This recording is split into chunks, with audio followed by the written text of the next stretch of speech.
इस मूवी में शायद अब तक का सबसे बेस्ट हनुमान जी का लाइव एक्शन डिपिक्शन दिखाया गया है, जो कई मूवी ऐसा करने में फेल हो गई। और ऐसा क्या हुआ जो हनुमान जी को अपनी युगों से चल रही साधना को तोड़ इंसानों के बीच में आना पड़ा। आइए जाने आज की मूवी एक्सप्लेनेशन में, जिसका नाम है हनुमान, आपके और हमारे प्यारे से चैनल मूवी हाउस पे। तो कहानी की शुरुआत होती है एक बच्चे माइकल से, जो सुपर हीरोज और उनकी पावर्स से बहुत ऑब्सेस्ड था और उनकी तरह बनने के लिए नई नई तरकीब अपनाते रहता था, जैसे स्पाइडरमैन की तरह बनने के लिए खुद को मकड़ी से कटवाना।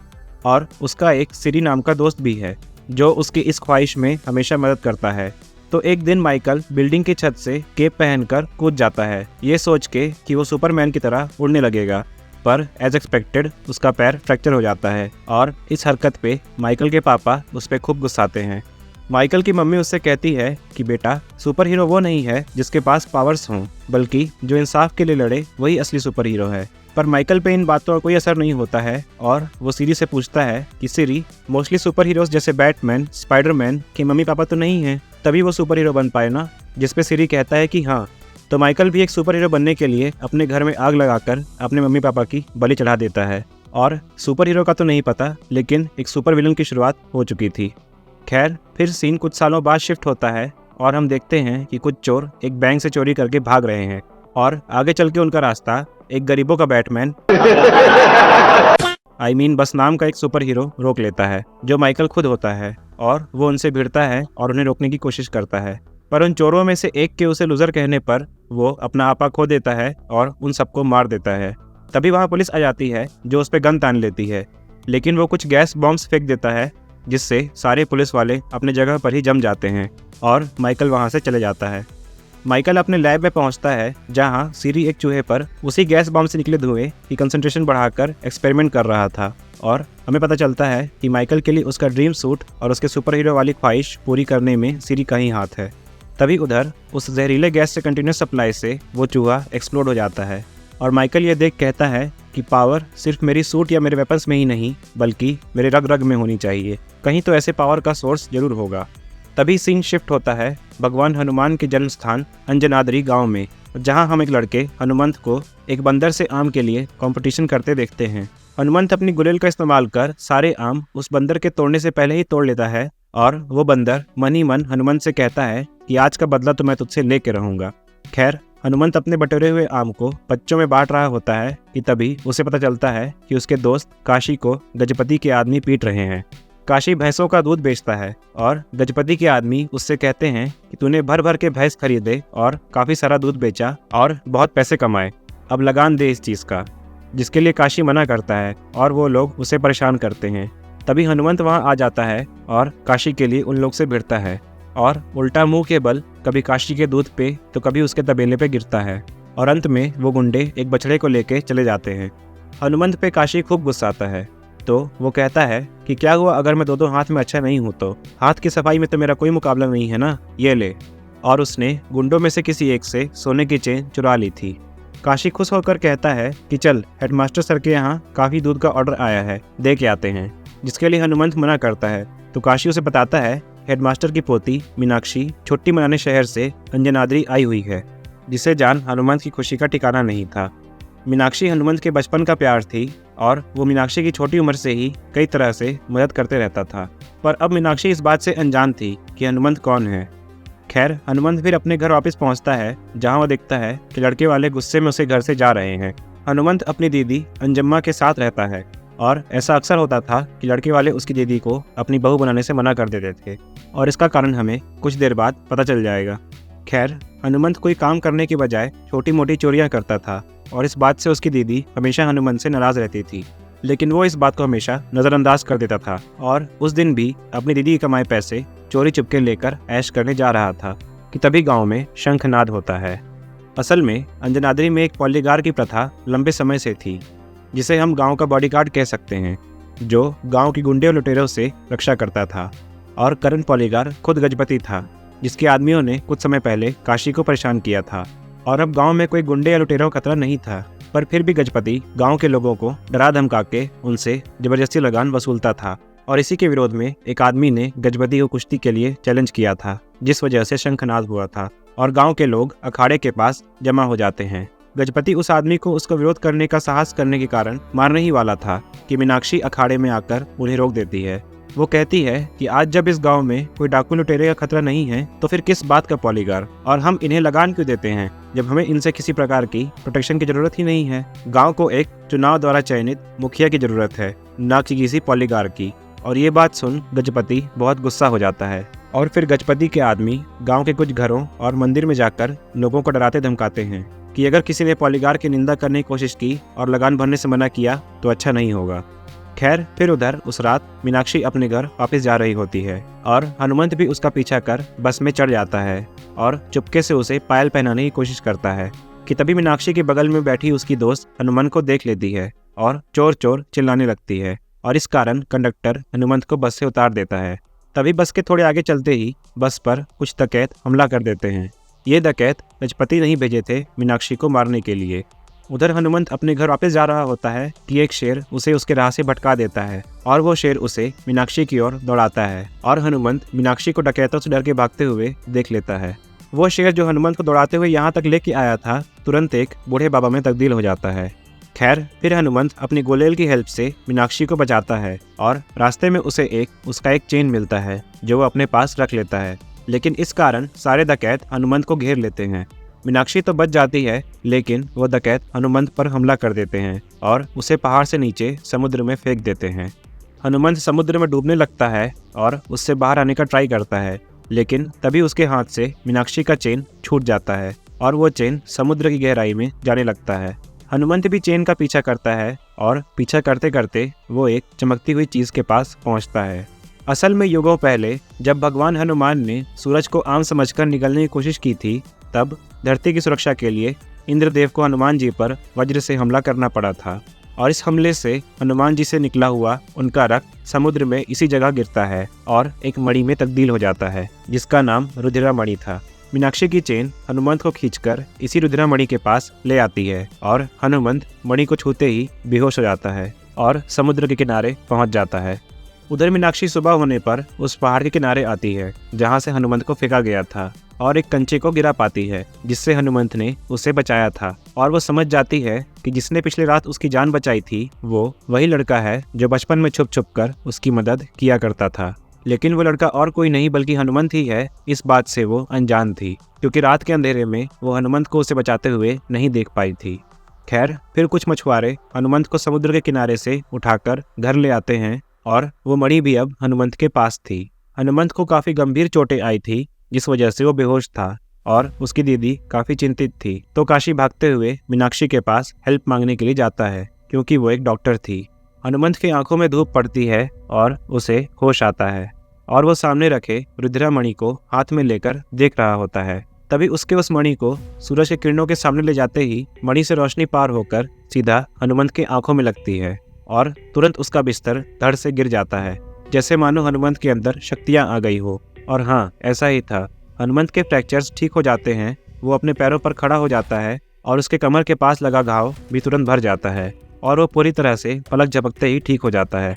हनुमंत खुश होकर बाहर आता है और दरवाज़ा खोलने की कोशिश में दरवाज़ा उसके हाथ में ही आ जाता है। काशी मीनाक्षी को बोलते हुए लाता है कि हनुमंत काफ़ी गंभीर है और वो चल भी नहीं पा रहा है, बस बेहोश पड़ा हुआ है। लेकिन सामने उसे हट्टा कट्टा देख मीनाक्षी और काशी दोनों चौंक जाते हैं और मीनाक्षी को लगता है कि काशी उसे पट्टी पहनाकर लेके आया है, तो वो उसे 2 लाफे मारकर वहाँ से चले जाती है। खैर, हनुमंत को किसी तरह से तो मीनाक्षी को ये बताना था कि उसने ही उस रात उसकी जान बचाई थी, तो वो उसका चेन लेकर उसके दादा के स्कूल पहुंच जाता है। तभी उसका रास्ता वो गजपति का चेला रोक लेता है और उसे चेन छीन कर कहता है कि अगर तुझे ये चेन चाहिए तो फिर एक खेल खेलना होगा, और वो उसकी आंखों में पट्टी बांधकर उन्हें पकड़ने को बोलकर उसे टपली मारते हैं, जिसके रिप्लाई में हनुमंत भी अपना हाथ पैर चलाता है।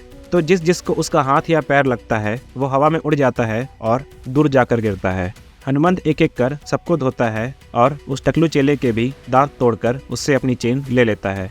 मीनाक्षी भी उन गुंडों का ये हाल देख शॉक हो जाती है और बच्चों से पूछती है कि ये किसने किया है, तो वे बताते हैं कि हनुमंत ने ही सबको मारा है, जिस पर मीनाक्षी विश्वास नहीं करती है। तो हनुमंत उसे विश्वास दिलाने के लिए उसकी चेन देने की कोशिश करता है, लेकिन वो चेन एक पल पहले ही उस बंदर ने चुरा लिया था जिसे हमने स्टार्टिंग में देखा था।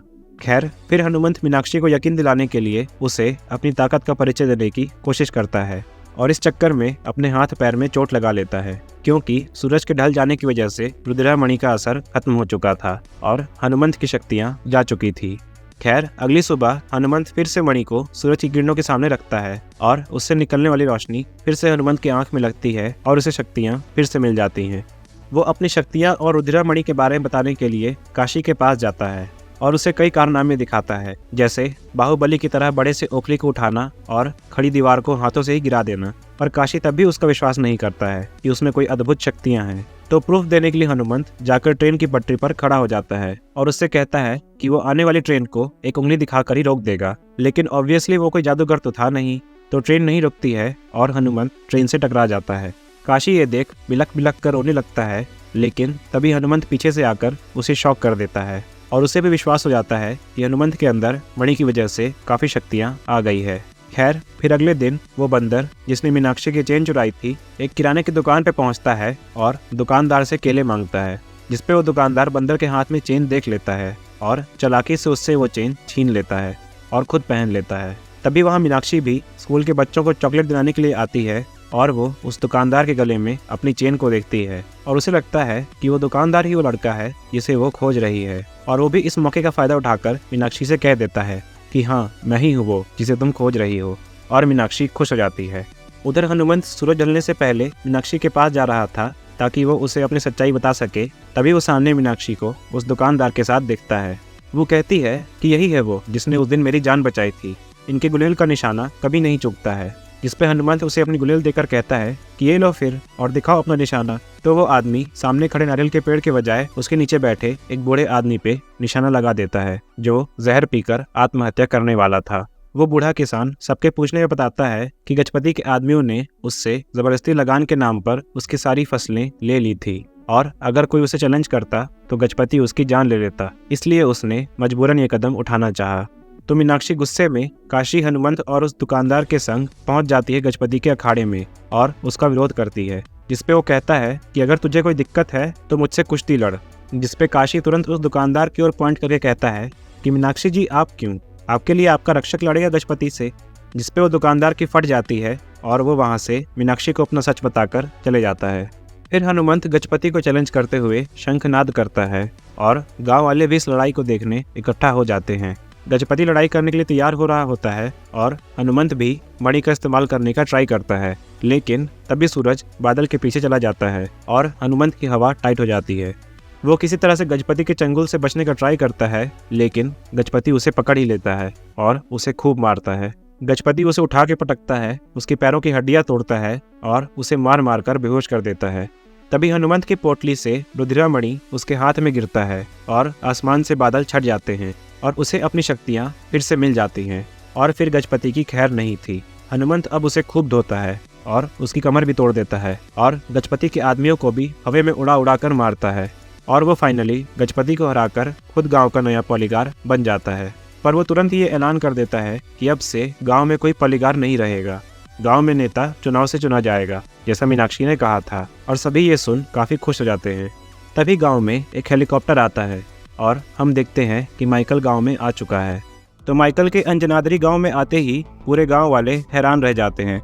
गांव वालों के पूछने में माइकल बताता है कि वो एक बड़ा बिजनेसमैन है और वो गांव में विकास लाने, हॉस्पिटल खुलवाने और काफ़ी सारी फैसिलिटीज़ अवेलेबल कराने के लिए आया है। लेकिन असल में तो उसका प्लान कुछ और ही था।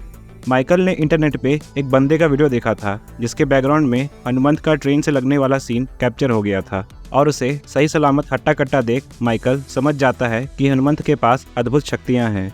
तो उस पावर सोर्स का पता लगाने और उसे हनुमंत से छीनने के लिए माइकल अंजनाद्री गांव आया हुआ था और हनुमंत से हाथ मिलाते वक्त वो उसका ब्लड सैंपल ले लेता है। खैर, हनुमंत अपने दोस्त काशी के बिजनेस में हेल्प करता है और लोगों को ये बोलता है कि मेरी शक्तियों के पीछे काशी का दूध काशी के भैंसों का दूध ही रिस्पॉन्सिबल है और काशी के दूध की सेल्स बढ़ जाती है। सिरी भी हनुमंत की ये पिच सुनकर कन्विंस हो जाता है और काशी के सारे दूध खरीद लेता है।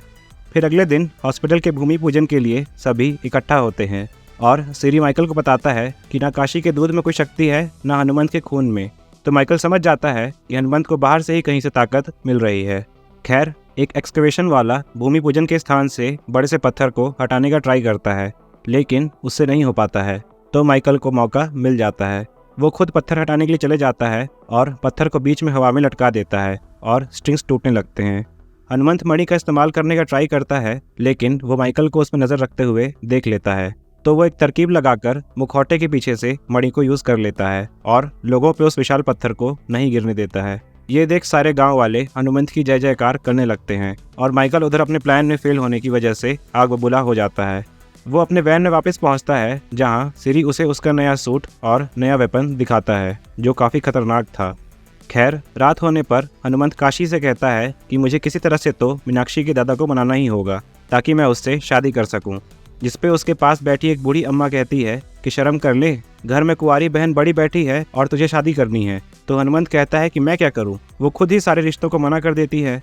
तो वो अम्मा बताती है कि इसका कारण भी तू ही है, तो कुछ कमाता नहीं है और अभी भी गैर जिम्मेदार है। तो वो डरती है बेचारी कि शादी के बाद तू कहीं भटक ना जाए, इसलिए उसने आज तक हर आने वाले रिश्ते पे ये शर्त रखी है कि शादी के बाद वो तुझे अपने साथ लेके जाएगी।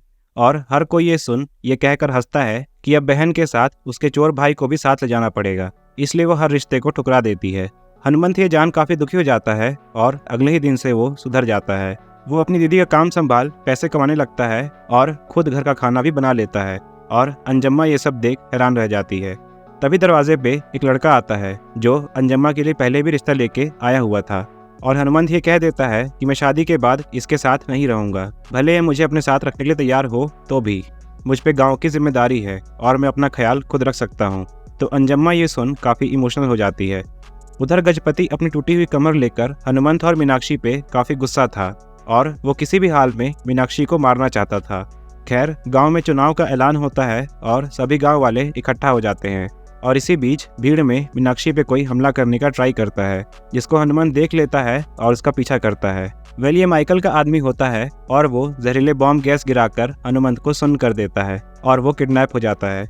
होश में आने पर हनुमंत सामने सिरी को पाता है और सिरी उससे उसकी शक्ति का राज जानने का ट्राई करता है। माइकल भी अपने वैन में कैमरे के थ्रू ये सब देख रहा था और वो देखता है कि सिरी मणि को उछाल रहा है और धूप में आने से मणि चमक रही है। तो माइकल समझ जाता है कि जरूर हनुमंत की शक्तियां और मणि में कोई कनेक्शन है। वो भाग के सिरी के पास जाता है, लेकिन तब तक हनुमंत ने चालाकी से मणि का इस्तेमाल कर लिया था और वो वहां से सबको ठोक पीट के जंगल की ओर भाग जाता है। उधर जंगल में मीनाक्षी भी घूम रही थी और एक बार फिर गजपति के भेजे हुए डकैत उस पर हमला कर देते हैं और क्योंकि हनुमंत भाग के जंगल की ओर ही आया था तो वो इस बार भी पहले की तरह मीनाक्षी की रक्षा करता है। वो अपने गुलेल से और मणि के द्वारा पाई ताकत से उन डकैतों को खूब धोता है, उन्हें पटक पटक के मारता है और मीनाक्षी भी ये नजराना देख समझ जाती है कि हनुमंत ही वो है जिसे वो खोज रही है, जो बचपन से आज तक उसकी मदद और उसकी रक्षा करते आया है। हनुमंत सभी डकैतों को मार पीट के भगा देता है और उसे अंदाजा हो गया था कि मीनाक्षी पे हमला गजपति नहीं करवाया है, तो वो उसे लाइन पे लाने पहुंच जाता है। वो कहता है कि ये ले तेरे चुनाव का नामांकन पत्र, तुझे सत्ता प्यारी है और मुझे मीनाक्षी, तो मैं तुझे तेरा प्यार दे रहा हूँ और अगर तूने मेरे प्यार को आगे से कुछ करने की कोशिश भी की तो अच्छा नहीं होगा। और हनुमंत गजपति को वार्निंग देके उसकी पीठ सही करके वहां से चला जाता है। हनुमंत को माइकल पे शक हो गया था कि वो कुछ खेल तो जरूर खेल रहा है, तो वो चुपके से माइकल के वैन के पास पहुंच जाता है। वैन में माइकल उस वीडियो को देखता है जो उसने हनुमंत के इंटरोगेशन के वक्त रिकॉर्ड किया था और वो हनुमंत को मणि का यूज करते देख लेता है और उसे उसकी पावर का सोर्स पता चल जाता है। खैर, हनुमंत भी चुपके से वैन में घुस जाता है और वो माइकल के सस्ते बैटमैन वाले सूट और वेपन्स को देख लेता है। उधर माइकल सिरी के पास जाता है और उससे कहता है कि मुझे हनुमंत के पावर सोर्स के बारे में पता चल गया है, तुम जल्दी से उस जहरीले गैस की कंसंट्रेशन बढ़ाकर उसको मास प्रोड्यूस करो, लगभग 1 टन। तो सिरी समझ जाता है कि माइकल उस पॉइजनस गैस से पूरे गांव वालों पर हमला करने वाला है मणि को पाने के लिए और वो उसका विरोध करता है, जिसपे माइकल सिरी को ढकेल देता है और उससे कहता है कि मैंने तो सुपर पावर्स पाने के लिए अपने माँ बाप तक को नहीं छोड़ा, तो तू क्या चीज है, और वो उसे मरता हुआ छोड़ के चले जाता है। उधर हनुमंत भी वैन में वो वीडियो देख लेता है और समझ जाता है कि माइकल उसके मणि के पीछे पड़ा हुआ है और वो जैसे ही बाहर आता है माइकल के लोग उस पर हमला कर देते हैं और उसके मणि को ले लेते हैं और माइकल उनसे कहता है कि मार दो उसे, रात के वक्त उसमें कोई शक्ति नहीं है। तो माइकल के गुंडे हनुमंत पे गोलियों से हमला करते हैं और हनुमंत एक लाठी के सहारे सारे बुलेट्स को डॉज करते जाता है, जिसे देख माइकल भी काफी शॉक था। हनुमंत शेर की तरह डट के खड़ा रहता है और बुलेट्स को डॉज करता हुआ आगे बढ़ता है और उन गुंडों को ठोक पीट के उनसे मणि वापस ले लेता है। पर तभी हम देखते हैं कि असली हनुमंत तो पहले से ही बेहोश पड़ा हुआ था और जिसने अभी उन गुंडों का सामना किया वो वही बाबा था जिसने उस रात जंगल में शेर बनकर हनुमंत को दौड़ाया था और वो हनुमंत को उसका मणि लौटा देते हैं। फिर अगले दिन हनुमंत की दीदी की शादी हो रही होती है और माइकल भी वहाँ आ जाता है और वो आते ही नाटक करना शुरू कर देता है कि हनुमंत ने कल रात मेरी वैन में घुसकर मेरी एक बहुत कीमती चीज़ चुरा ली है जो मेरे पूर्वजों की निशानी है। और वो सबको हनुमंत का वैन में घुसने वाला सीसीटीवी फुटेज भी दिखाता है, जिसे देख अंजम्मा हनुमंत पे काफ़ी गुस्साती है और उसे मणि वापस करने को बोलती है।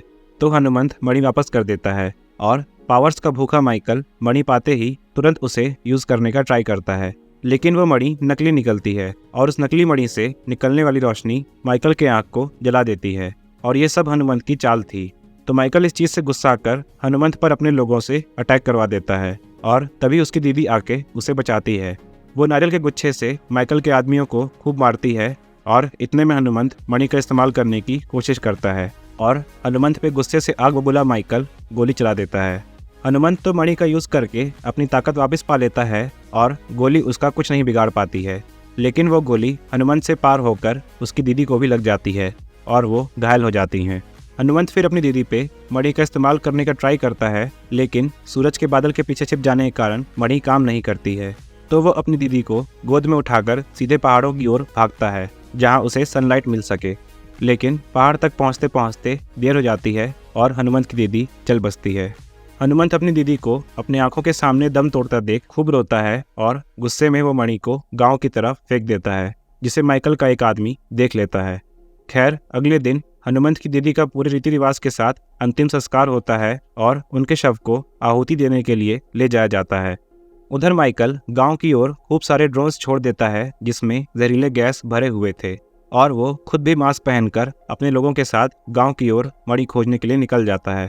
गांव पे जहरीले गैस से भरे ड्रोन्स का हमला होता है और सभी लोग अपनी जगह पे जम जाते हैं और माइकल अपने लोगों के साथ मणि को खोजने लगता है। उधर हनुमंत अपनी दीदी की जलती हुई चिता के पास बैठा हुआ था और मीनाक्षी आके उसे सारा हाल बताती है और कहती है कि गांव को बचा लो हनुमंत। तो गम में डूबा हुआ हनुमंत मना कर देता है और तभी वही बाबा उसके पास आते हैं जिन्होंने कुछ देर पहले माइकल के आदमियों से हनुमंत को बचाया था। वो हनुमंत से कहते हैं कि बिना अपनों की आहुति के कोई युद्ध पूर्ण नहीं होता है। जिस मणि को तुमने ठुकराया है वो साक्षात भगवान हनुमान के रक्त से बनी रुद्रा मणि है और ये अपार शक्ति वाली मणि तुम्हें प्राप्त हुई थी। तुम आने वाले महायुद्ध के शंखनाद हो हनुमंत। तुम्हारा संकोच स्वाभाविक है। जब रावण की मृत्यु के बाद उसके छोटे भाई पे लंका का साम्राज्य संभालने का दायित्व आया तो वो भी बहुत घबराए हुए थे। तब महाबली राम भक्त हनुमान ने ही उस राजा का मनोबल बढ़ाया, जो राजा और कोई नहीं मैं विभीषण स्वयं था। हाँ दोस्तों, जिस बाबा ने उस रात हनुमंत को शेर बनकर दौड़ाया था और दूसरी रात खुद उसका भेष लेकर उसकी जान बचाई थी, वो और कोई नहीं बल्कि खुद चिरंजीवी विभीषण थे। वो हनुमंत से आगे कहते हैं कि पृथ्वी पे असुरों और राक्षसों का हमला होने वाला है और रुद्रमणि के गलत हाथों में जा प्रलय आने से तुम ही बचा सकते हो। तो हनुमंत पूछता है कि मैं अकेले इन सब का सामना कैसे कर पाऊंगा। तो विभीषण जी कहते हैं कि जिन्होंने सूर्य को फल समझ के निगल लिया था, जिन्होंने रावण के सिंहासन को हिला डाला था, जिन्होंने एक कण अग्नि से पूरी लंका जला दी थी और जिन्होंने त्रेता युग में राम तो द्वापर में कृष्ण अर्जुन का साथ दिया था, उसी महाबली हनुमान का आशीर्वाद है तुम पे। तो हनुमंत की सच जान मन में साहस भर के माइकल और उसके आदमियों से भिड़ने चले जाता है और वो अकेला नहीं था, उसके साथ सिरी जिसकी जान खुद हनुमंत ने उसी रात बचाई थी और गजपति भी था। हनुमंत और गजपति माइकल के लोगों का सामना करते हैं और उधर सिरी माइकल के वैन में घुस ड्रोन्स को बंद करने का ट्राई करता है। गांव में जहरीले गैस से लोगों की हेल्थ खराब होते जा रही थी और हनुमंत भी बिना मणि की शक्तियों के काफी साहस से सबका सामना करता है और बेहोश होने के बावजूद उठ खड़ा होता है। और तभी माइकल उस पे अपने एक चेले को जेसीबी चला देने को कहता है।